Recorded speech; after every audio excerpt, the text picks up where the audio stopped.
Qué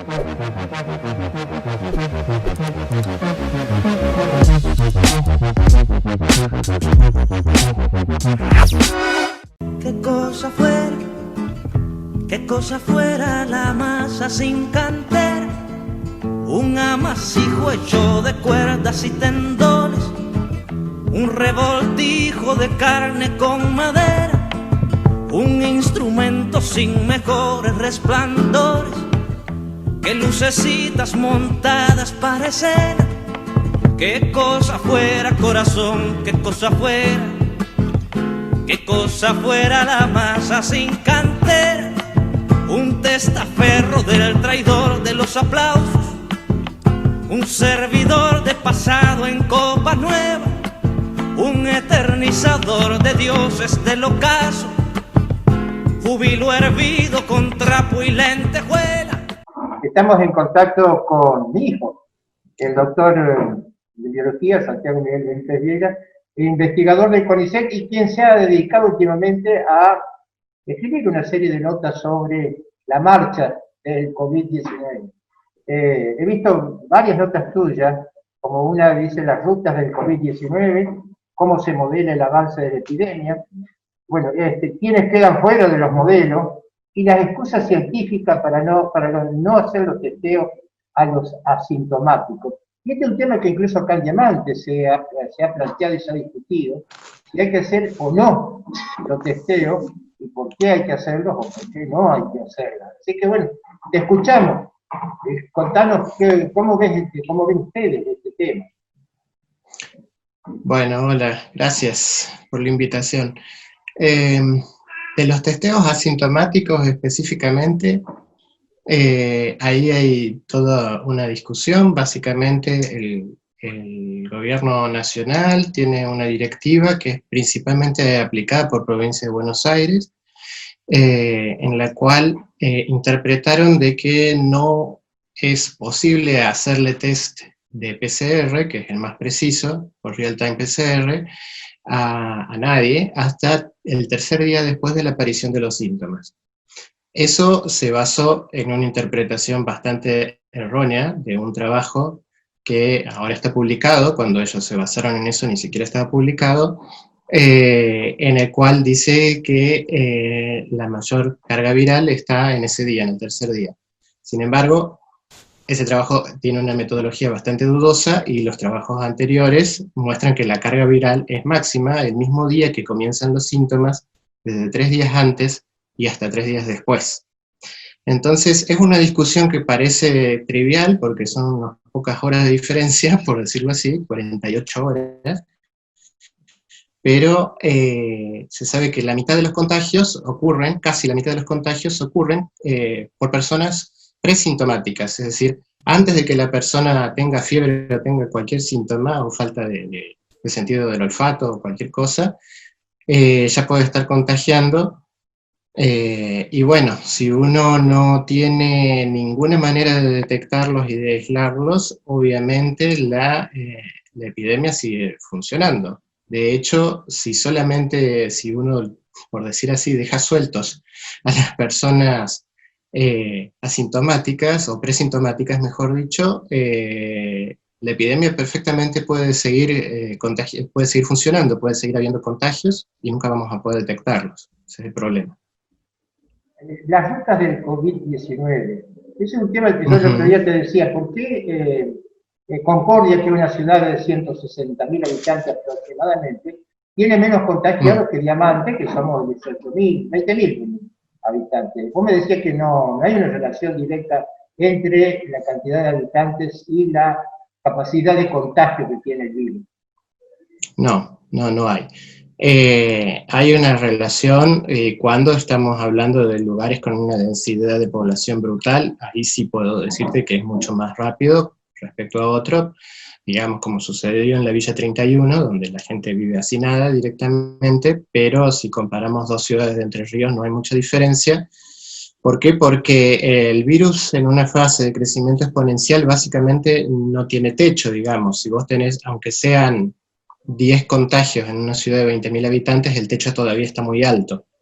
Entonces, sencillamente, le da lo mismo estar en una ciudad de 20.000 que en una de 100.000. es el motivo. Para que hubiera efecto tendríamos que tener o una gran cantidad de la población infectada, o tendría que ser una ciudad mucho más chica, no sé, una ciudad de 300 habitantes, como Claro. para que alcance el techo tan rápido.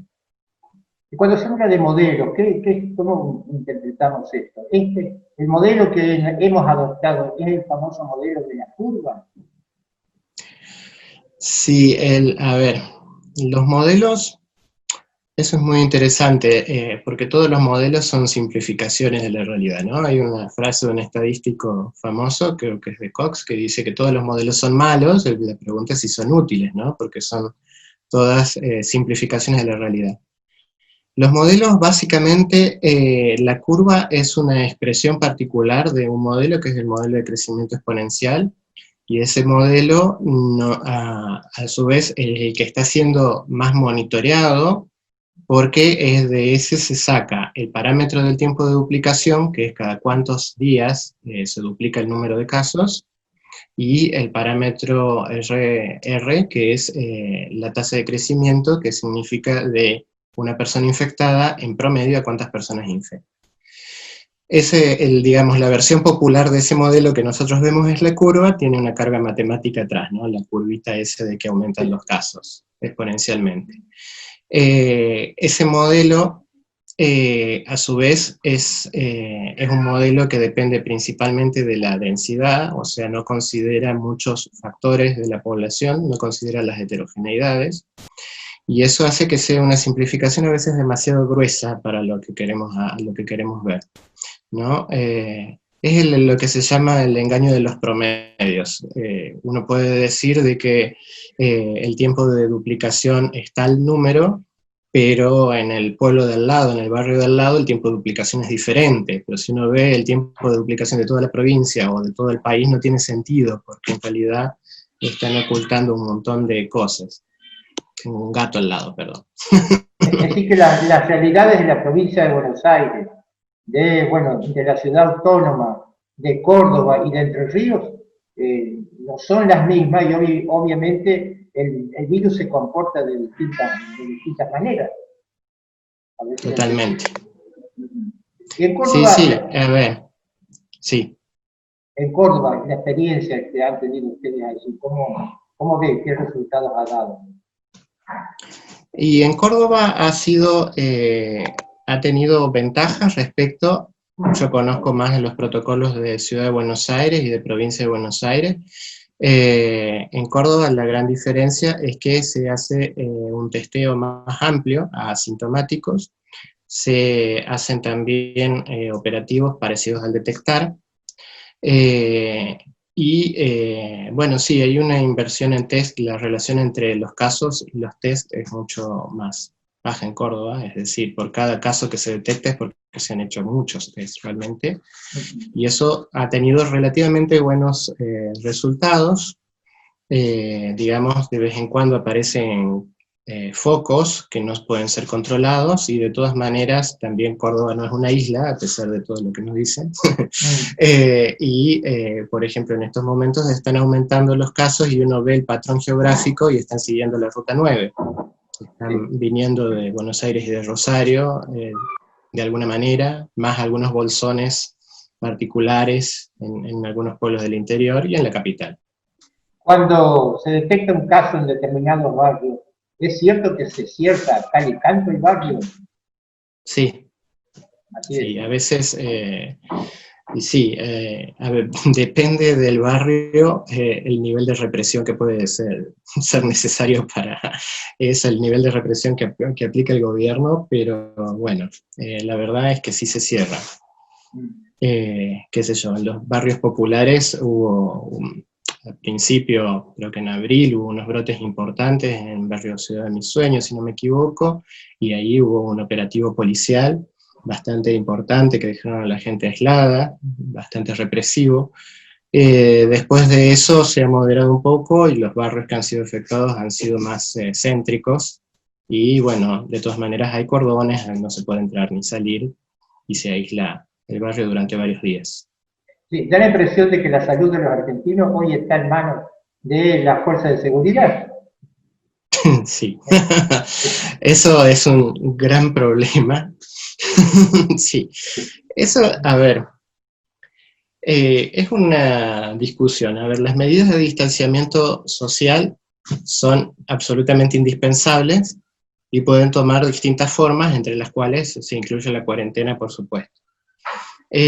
Ahora, lo que nosotros decimos, y lo decimos también desde la sección de ciencia donde yo escribo en La Izquierda Diario, es que la cuarentena no puede ser una cuarentena sin GPS.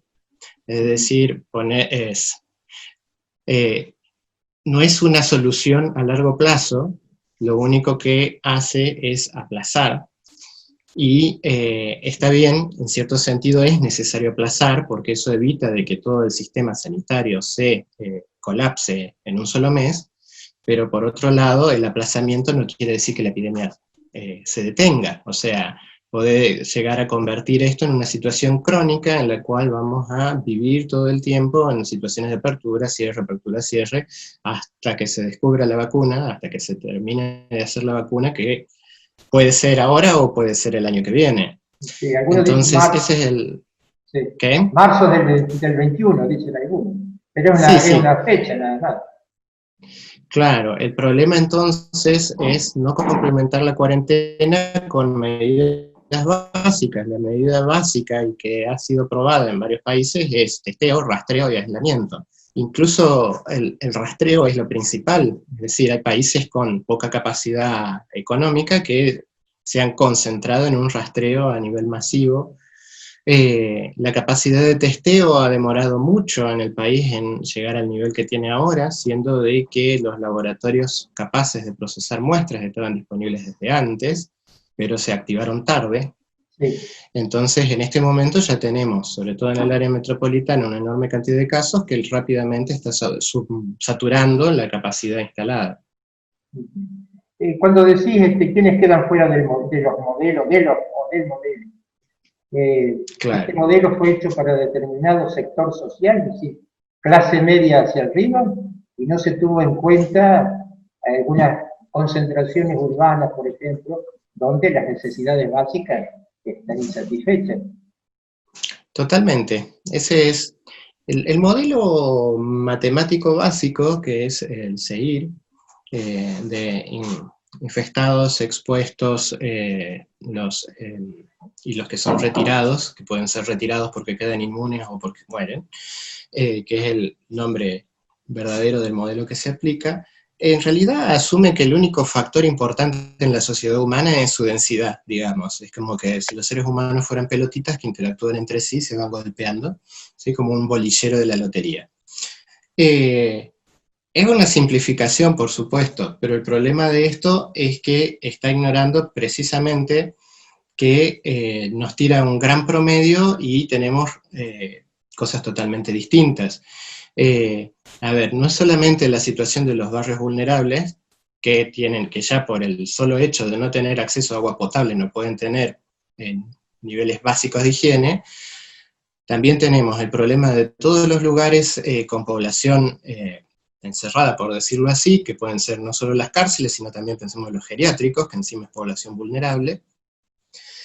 Y además de eso tenemos una enorme población en Argentina que no puede, ni que quisiera, dedicarse a hacer home office, ¿sí? A quedarse en su casa a trabajar en su computadora, por decirlo así, ¿no? Eso incluye, por un lado, a todos los trabajadores esenciales, muy particularmente a los de la salud, como es obvio, y que Argentina fueron sumamente afectados. En lugares como en Jujuy es altísima la tasa de infección en trabajadores de la salud. Y además de eso, un montón de ramas de la producción que nunca pararon y que el sentido en el cual era esencial fabricar caramelos, por ejemplo, todavía no estoy muy convencido de que sea una actividad esencial, ¿no? ¿Sí? Todas esas ramas no pararon, y además de esto, toda la población que tiene trabajo precario, que no tiene ahorros como para vivir 30 días sin salir a trabajar, y 10.000 pesos no sirve de mucho. Incluso en Diamante te lo plantean, yo necesito trabajar todos los días porque cobro o por semana o por día. Y bueno, y frente a esto, los trabajadores de la construcción te están pasando muy mal, por ejemplo. Incluso los que trabajan fuera del Diamante. Entonces, nos encontramos allí con un panorama realmente alarmante. Y en este sentido, bueno, esta contradicción entre la economía y la salud, que le planteó el propio presidente, dijo, la salud me interesa más que la economía. ¿Cómo se resuelve? Si es que se puede resolver. Desde tu punto de vista, ¿no es cierto?, como biólogo. ¿Cómo se resuelve? A ver, primero la contradicción entre economía y salud tiene cierto nivel de falsa contradicción, en el sentido de que si realmente hubiera una prioridad para la salud, se podría realmente determinar prioridades. Que yo sepa, están negociando la deuda externa por miles de millones de dólares, sí, y eso es prioridad de la economía, eso no es prioridad de la salud. Entonces, ¿de qué podemos hablar? Lo mismo con las asignaciones. ¿Cuánto de las asignaciones ha ido para el salario de emergencia y cuántas asignaciones han ido para mantener actividades empresarias que dudo mucho de que sean esenciales? Ese es el primer punto donde esa contradicción es falsa, no tiene sentido, digamos. Si uno quisiera lo mismo, si uno quisiera hablar de poner los recursos del país al servicio de romper esa contradicción, bueno, que unifiquen el sistema de salud público y privado. No puede ser que más de la mitad de las camas de emergencia estén en el sistema privado. ¿Qué sucede ahí? Bien. Ese es el punto, digamos, donde esa contradicción es falsa. Y lo segundo es cómo se supera la epidemia. Bueno, la epidemia en realidad, nosotros estamos en una estrategia que se llama de mitigación. Se asumió desde el inicio de que la única posibilidad era mitigar la epidemia, y para ser justos, han mitigado relativamente bien porque tenemos un número bajo de muertos comparado con otros países.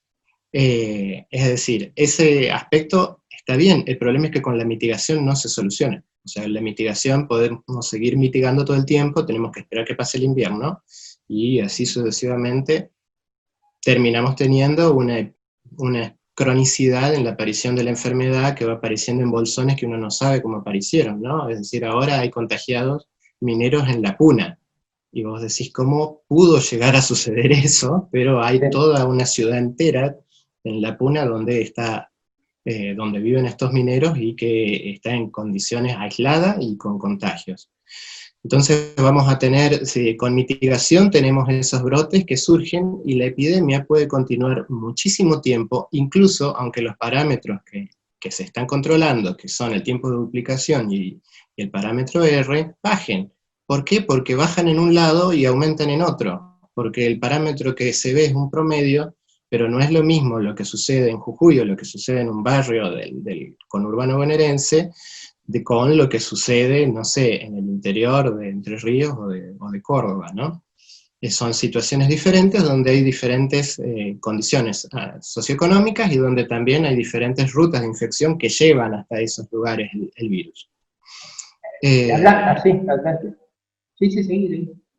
Sí, y bueno, entonces, la estrategia que algunos países lograron implementar relativamente bien fue una estrategia de supresión, lo cual requiere desde el inicio perseguir fuertemente cualquiera de estos brotes, es decir, una vigilancia epidemiológica a gran escala, lo cual requiere muchísimo trabajo de rastreo y de testeo.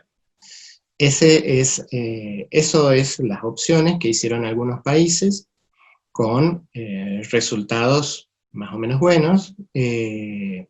Bueno, Nueva Zelanda se nombra mucho, pero también lo hizo Vietnam, también lo hizo Corea. Corea prácticamente erradicó la enfermedad y luego tuvo un brote repentino y ahora combatió ese brote y volvió a la normalidad relativa, ¿no? No es la de Boris Johnson. No es No. de Boris Johnson. Ese es el extremo opuesto. Ni la de Bolsonaro. Es el extremo opuesto.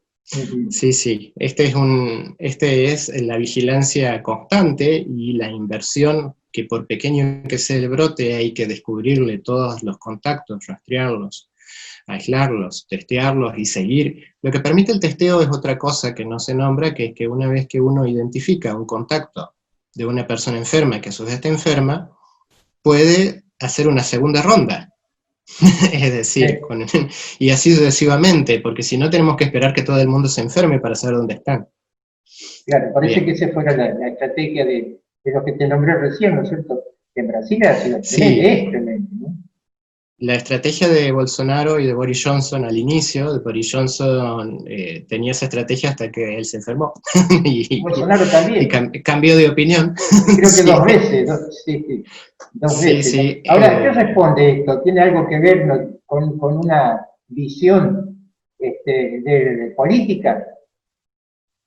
Porque por allí hablan Eh, del neoliberalismo y la negación de la cuarentena, hay una relación política, o alguna intención política. sí, a ver, sí, también es una tradición en cierto sentido eugenésica, que es el concepto de que existe cierta población de descarte, que está muy arraigada, ¿no? La eugenesia a principios del siglo XX es lo que trataba de purificar, entre comillas, la raza humana, también entre comillas, eliminando a los débiles y lo demás. Bueno, en este momento, o sea, lo que Boris Johnson estuvo a punto de aplicar es a punto de aplicar la población, de eliminar la población anciana. Es eso. Y en el caso de Bolsonaro, los pobres. En el caso de Estados Unidos, la estrategia de Trump en cierto sentido es la misma, ¿no? Y la población que más lo sufre ha sido los afroamericanos, los indígenas americanos, el pueblo navajo y otros pueblos indígenas y los latinos, ¿no? Es sumamente asociado a las condiciones, a una condición de clase, a los trabajadores y a las poblaciones marginales. Que esa misma sea una población de descarte, digamos, cuando uno planea una estrategia de este tipo, de inmunidad de rebaño, que ese es el nombre que tiene, no es casualidad de que lo apliquen esos gobiernos. Ya tenemos unos minutos todavía. Yo leí por allí la inmunidad del rebaño, y el término no me Sí. gustó, ya de entrada no me gustó el término. Y cuando vi que había alguna intención, o se leía alguna intención en algunos funcionarios del gobierno nacional de ir por él, sí, más me preocupé. Así que te pido que nos explique qué es esto de la inmunidad del rebaño. Yo creo que hemos estudiado lo que sucedió en el barrio Mujica, ¿puede ser? Sí, sí. Bien, la inmunidad de rebaño es básicamente la estrategia que consiste en dejar que la población se contagie para que adquiera naturalmente inmunidad, ¿sí? Es como cuando antes de que existiera la vacuna y la gente y los chicos se enfermaban de sarampión, y bueno, es una única vez, después de eso no se enferman más. Sería básicamente lo mismo, pero el problema es que se necesita un alto porcentaje de la población que se enferme. Y ahí hay un problema porque nadie sabe exactamente cuál es ese porcentaje. Hay modelos que dicen que podría ser el 20%, son modelos matemáticos, en promedio, pero el estudio más certero hasta ahora dice o al menos el último que está publicado, dice entre el 44 y el 75%. Si tenemos que esperar que el 75% de la población argentina, ni siquiera, o el 44% se enferme, primero de que son años, y segundo es que es un riesgo enorme para la salud en una enfermedad que ni siquiera están bien establecidos cuáles son los daños que puede causar a largo plazo. En el barrio Mujica, la Villa 31 de Buenos Aires, lo que sucedió es que se detectó que más de la mitad de la población se había infectado. Es decir, había unos, creo que 3.000 casos, si no me equivoco, de personas que enfermaron y se las detectó con el test de PCR, y luego se hizo un muestreo en el barrio utilizando otro test y se encontró de que había otros miles de personas que estaban infectadas pero habían sido asintomáticas. Entonces, eso significa de que si uno deja de que la enfermedad prospere, perfectamente puede alcanzar esos niveles del 50, 60%. En el barrio Mujica tiene la desgracia de que la desgracia no, es el olvido sistemático de años, ¿no? De no tener una infraestructura adecuada, pero por otro lado, entre comillas, la ventaja de que la población es relativamente joven, ¿sí? Hay muy poca población arriba de los 65 años viviendo en el barrio Mujica. Si la ciudad de Buenos Aires, por ejemplo, alcanzara toda ella el 50% de infección, tenemos que tener en cuenta de que el 17% de la población de Buenos Aires es anciana. ¿Sí? Sí, que es el grupo de riesgo, o sea, es jugar con fuego. Básicamente es una apuesta sumamente riesgosa. En gran parte yo creo que la apuesta están tratando de que, en cierto sentido, esta última liberación de cuarentena, en la cual no hubo muchas razones por las cuales se liberara la cuarentena en un pico de casos, en cierto sentido presiones económicas, básicamente. Son las presiones económicas, por supuesto, pero también es, en cierto sentido, y esta es mi opinión, es como experimentar, a ver qué pasa si se aumenta un poco el nivel de infección en la población que tal vez es menos vulnerable, que es la que está volviendo a trabajar, ¿no? Sí, el sector de comercio, todos los que son esenciales por algún motivo u otro, o todo lo que está trabajando. Pensemos de que la inmensa mayoría de las fábricas están trabajando. Sí. Entonces, es una apuesta muy riesgosa y esperemos realmente de que no tenga mayores consecuencias. Pero significa de que le están evaluando entre las opciones a una inmunidad de rebaño. Por último, una pregunta general, ¿no es cierto? ¿Cómo considera vos, ustedes, que estudian este tema, que son las medidas que se deben tomar para que sean más efectivas? Y también para que ciertos relatos se terminen, ¿no es cierto? Por así, vemos que acá en nuestro diamante hemos asistido a eso, que la realidad va por un lado y el relato por otro. Totalmente. Bueno, es que es muy extraño, ¿no? Uno lee los consejos y los consejos es no hacer fiestas, no juntarse, no sé, no tomar una cerveza con los amigos o usar barbijo. Por supuesto que eso es correcto, pero yo no veo ningún mensaje que diga, señor dueño de una fábrica, por favor bríndele elementos de protección personal a sus obreros, y si tienen cualquier síntoma, tiene que parar la producción, ¿sí? Claro. Es decir, eso ni siquiera no lo veo, y no solamente a nivel de fábricas o de industrias, a nivel de oficinas que están reabriendo, en los mismos centros de salud, que es por lejos los lugares más afectados. Es decir, ¿cuáles son los niveles de...